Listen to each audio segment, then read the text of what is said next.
Oh, it's time. Time to get radical. Viewer discretion is advised. Welcome to Radical Comment of the Week for October 13th through the 19th, 2020. These are the very best comments from that time period.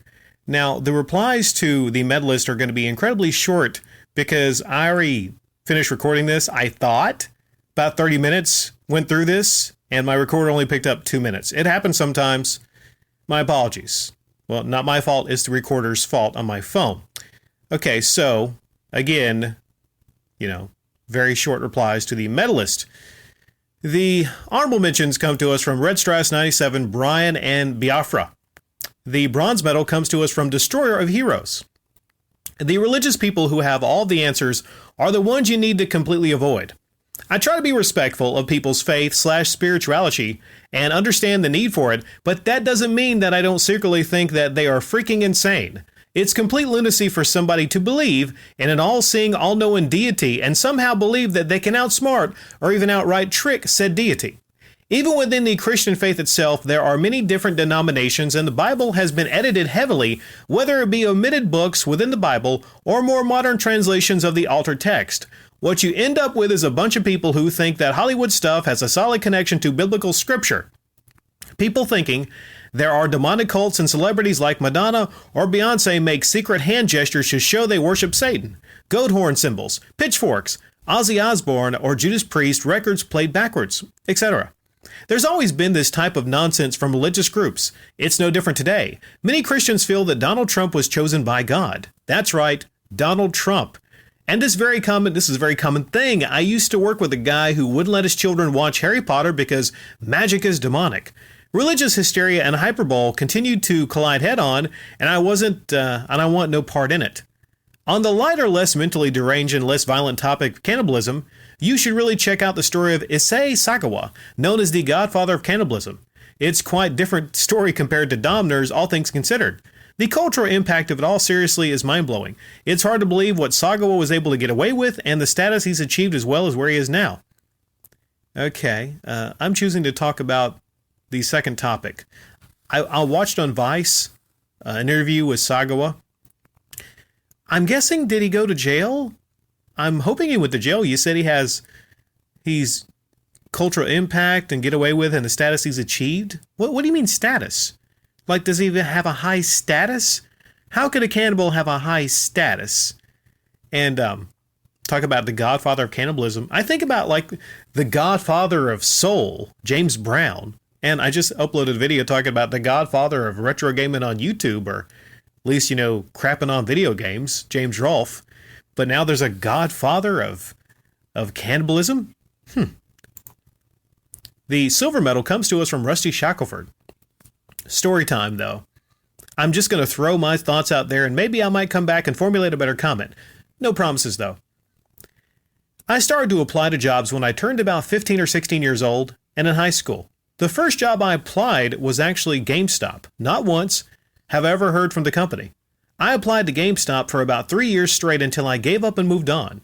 Along with GameStop, I applied to Target, Starbucks, Caribou Coffee, Best Buy, Chipotle. I've had interviews but never went past the first phase. I didn't get my first job until my second year of college back in 2013, and that was an on-campus job. I worked on campus for 3 years. After that, I applied to the same job minus GameStop. Didn't land any, so I did some volunteer work at a hospital.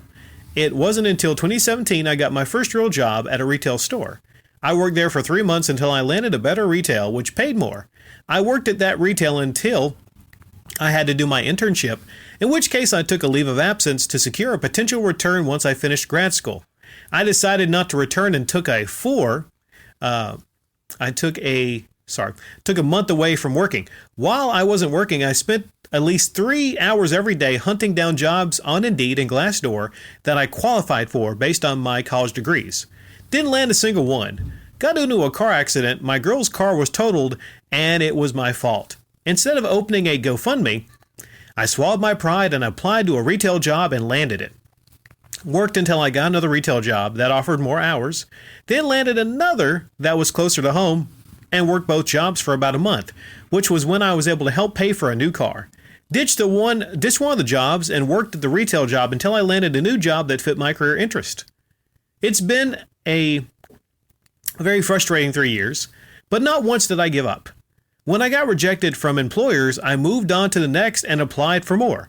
I did research to better my resume, improve my interviewing skills, etc., then continued to apply for more jobs. It was rough, but a learning experience because after every interview and rejection I got, I took the time to reflect and see where I made the mistakes and took the time to make improvements. I took time to better myself until I got to where I am today. I didn't blame anyone, nor did I run away to YouTube in hopes people would donate to me. Screw that. I'm tired of these entitled bastards blaming everyone and trying to live off of people because they are incompetent in making it in the real world. If these YouTubers can actually sit down for once and reflect on themselves, they could be in a better place, but they chose to burn bridges, and at some point, you're just not going to be so desirable by employers. You said you took the time to reflect and see where you made the mistakes and took the time to make improvements. You talked about that in relation to jobs. Me, not gonna lie, kind of a coos hound. And sometimes if I strike out on a 9 or a 10 and I have to, bump back down to a 7 or a 8, I think to myself, how can I sharpen my game a little bit? Like, where did I go wrong? Did I come on too strong? Did I not come on strong enough? And then I think about where I went wrong.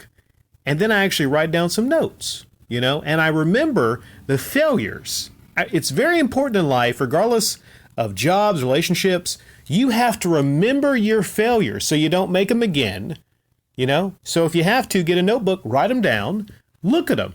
So, you can understand where you went wrong.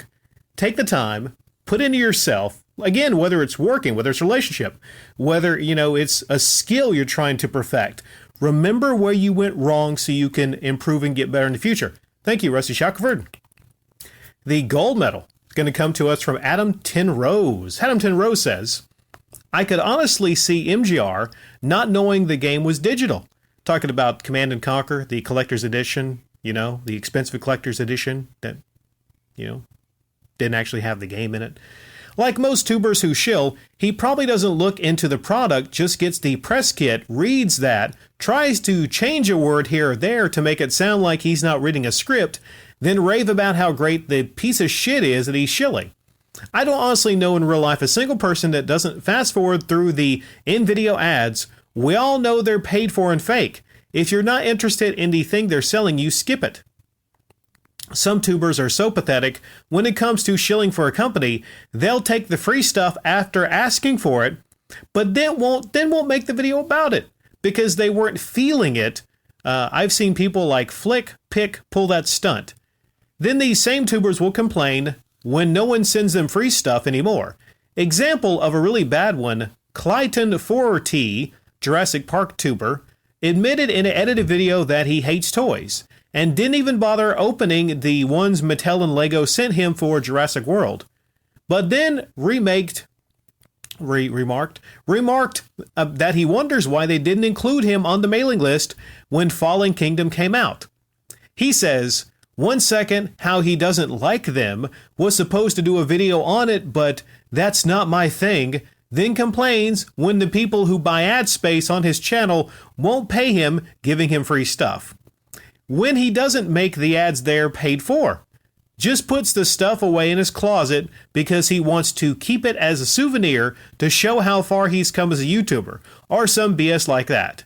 It was in his room tour video from last year. I watched it once out of boredom, thumbs down, told him Mattel and Lego were in the right, and he was wrong for taking the items when he never planned on fulfilling his half of the deal. Flick and others I've seen are supposed to review the film on DVD and talk about that DVD before it's released or within a few days of its release, but they'll just include it in a video about new stuff they got months later. Oh, I was supposed to talk about this, then sit there and wonder why the free stuff stack has shrunk so much over the last free years, yes. Free years, we might call them. The free stuff stack. A lot of these YouTubers, like MGR, they have a stack of free stuff that they will get. People want to send them free stuff under the expectation that they will shill for their stuff. but sometimes it's too much stuff to shill.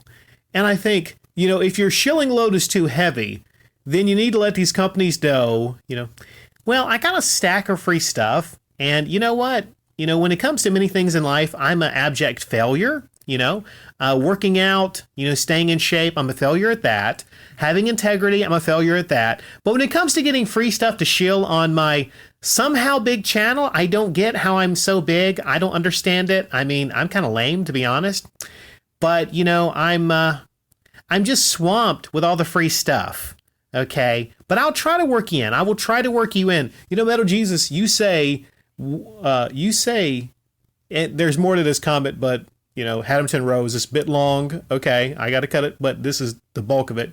You point at MGR as being one of those people that at least will shill those products that he gets and will keep to those agreements. Man. I've seen people actually leave tweets towards him like, hey, when are you going to get around to showing this product off? And small people, not like huge companies, but the smaller people that send him stuff, right? Like, when are you going to get around to shilling my product? I think it's sad both ways.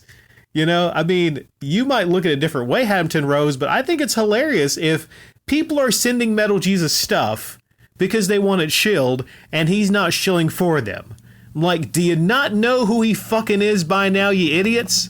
And going back to Rusty's comment, people learning from experience, right? All you people sending Metal Jesus free stuff to shill, learn from the experience, okay? Unless you're Microsoft and send him a really nice console or something, he's probably not going to shill stuff for you because of the, the free stuff stack. All right, not the best, but we knocked this one not out of the park, but, hey, we got the second base on this one, didn't we?